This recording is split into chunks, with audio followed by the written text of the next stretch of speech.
आपण सुरू करत आहोत कुंतीचं आख्यान. कुंती आख्यान, महाभारतातील स्त्री व्यक्तिरेखा कुंती.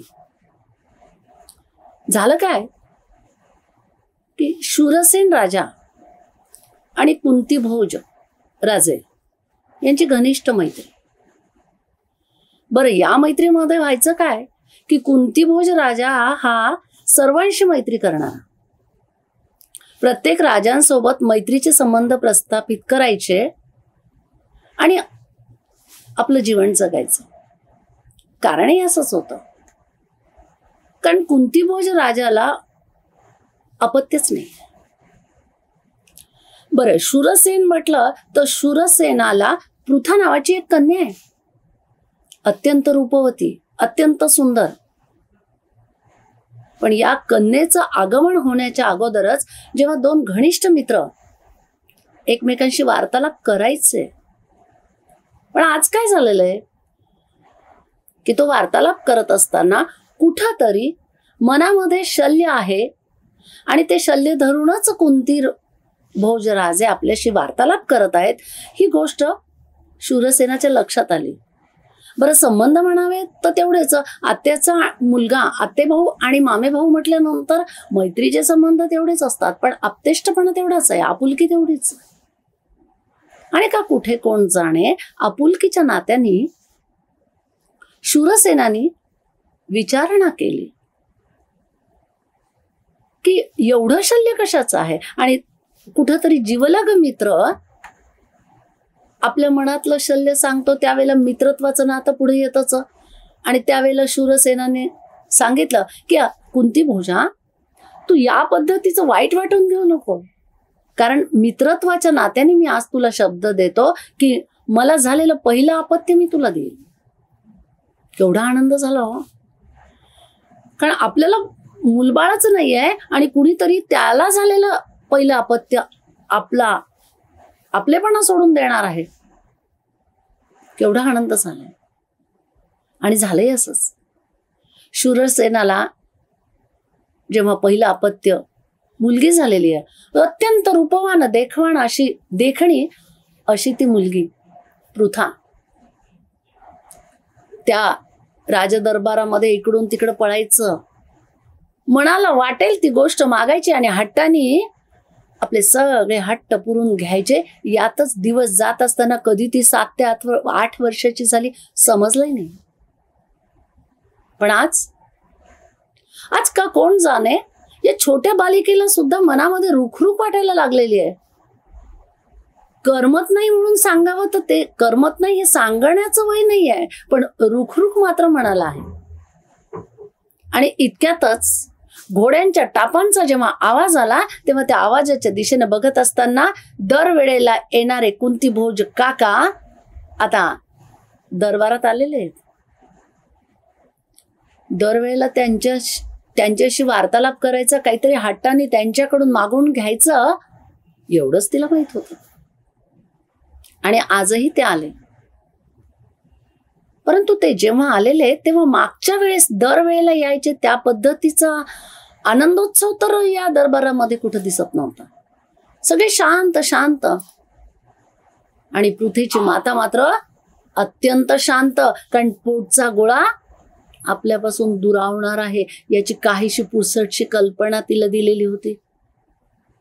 कल्पना करा, आपलं अपत्य कायम स्वरूपामध्ये आपल्याला सोडून जाणार आहे, कोणत्या मातेला बरं वाटेल. मग आज कुंतीभोज जेव्हा दरबारात आले तेव्हा त्या छोट्या पृथेला शूरसेनाने जवळ बोलवून घेतलं आणि सांगितलं, पृथे, आता तुला शूरसेन सांगतायत, पृथे, आज तुला कुंतीभोज काकांसोबत जायचंय. हा, मी जायला तयार आहे. मला काय, थोडे दिवस जाणार आणि पुन्हा करमलं नाही की मी पुन्हा येणार, बालिशपणाने उत्तर देणारी ती बालिका. शूरसेनानं धीरगंभीरतेने सांगितलं, पृथे, ऐक, आज तू कुंतीभोज काकांसोबत जे जाणार आहेस ना, ते कायमची जाणार आहेस, पुन्हा येणार नाहीयेस. म्हणजे मला तिकडं नाही करमलं तर मी नाही राहणार तिकडे, पुन्हा बालहट्ट. बरं, ज्या वातावरणामध्ये पृथा वाढलेली आहे ते वातावरण म्हणजे शब्द एकदा दिलेला आहे तो पूर्णत्वास न्यायचा. आपले बाबा सुद्धा कुणाला शब्द देतात तेव्हा तो शब्द पूर्णच करतात ना. मग आपल्याला सुद्धा बाबा सांगतायत ना कुंती भोज काकांसोबत जायचंय, मग मी जाणार, मग पुन्हा वापस येणार. मनामध्ये हे विचार चाललेले असताना शूरसेनानी कुंतीला सांगितलंय, पृथेला सांगितलंय, पूर्वाश्रमीची पृथाच आहे, पृथे आता जे जाणार आहेस ते पुन्हा परत नाही येणार आहेस, कधीच नाही, कधीच येणार नाही आणि कधीच परत येणार नाही. हे वाक्य ऐकल्याबरोबर पृथा स्थिर झाली, धीर गंभीर झाली. मातेकडे गेली. मातेकडे बाल आठवणी म्हणते, आई मी शूरसेन राजांची पुत्री आहे ना, मग मी इथंच राहणार ना. बाबा मला सांगतायत कुंतीभोज काकांसोबत जायचंय पण पुन्हा परत वापस यायचं नाही. ए नाही आई, मी तिथे नाही थांबणार, मी पुन्हा परत येणार आहे. शांत स्वभावामधल्या त्या मातेनं काहीही न बोलता डोळ्यात आलेले आसव आपल्या हातांनीच पुसले. उत्तर काहीच दिलेलं नाहीये. कधी कधी मौनामध्येच काहीतरी खूप सारं सांगून झालेलं असतं. पृथेच्या मातेची अवस्था तीच होती. कारण मनातून ती सांगत होती की अगं पृथे, मी काय सांगू तुला, माझ्या पतिराजांनी कुणाला तरी शब्द द्यावा आणि तो शब्द मी पूर्णत्वास न्यावा, एवढाच माझा तुझ्यावर तो काय अधिकार. आणि आता लक्षात येत होतंय की वातावरण का दरबारातलं वेगळं आहे. कारण आज पुन्हा परत न येण्यासाठीचा शब्द दिला जात होता. कुठंतरी तो शब्द, तो हट्ट तसाच अंतःकरणात दडवून शूरसेनानं जड अंतःकरणानं दिलेला शब्द पूर्ण करण्यासाठी पृथेला कुंतीभोजाकडे सुपूर्त केलंय.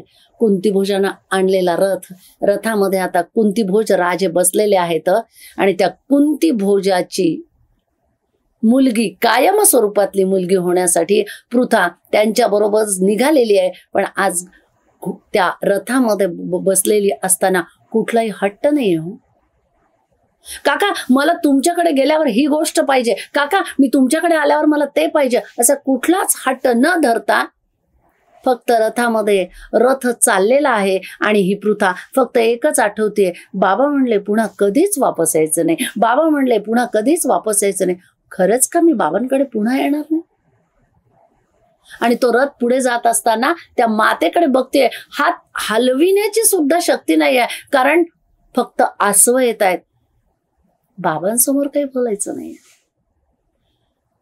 कुंतीभोज राजांसोबत जायचंय, काकांसोबत जायचंय, पण आईला निरोप देत असताना फक्त आईचा हललेला हात कितीतरी वेळपर्यंत पाहत पाहत पाहत तो रथ रस्त्यावर मागचा रस्ता दिसेनासा होईपर्यंत गेलेला आहे.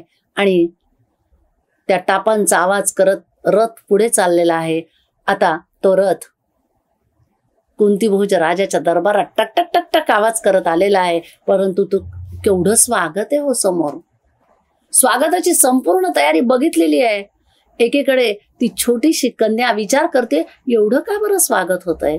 कारण आतापर्यंत तर काकांकडे मी जेव्हा आले होते तेव्हा असं काही स्वागत झालंच नव्हतं. मग आज का स्वागत होत आहे.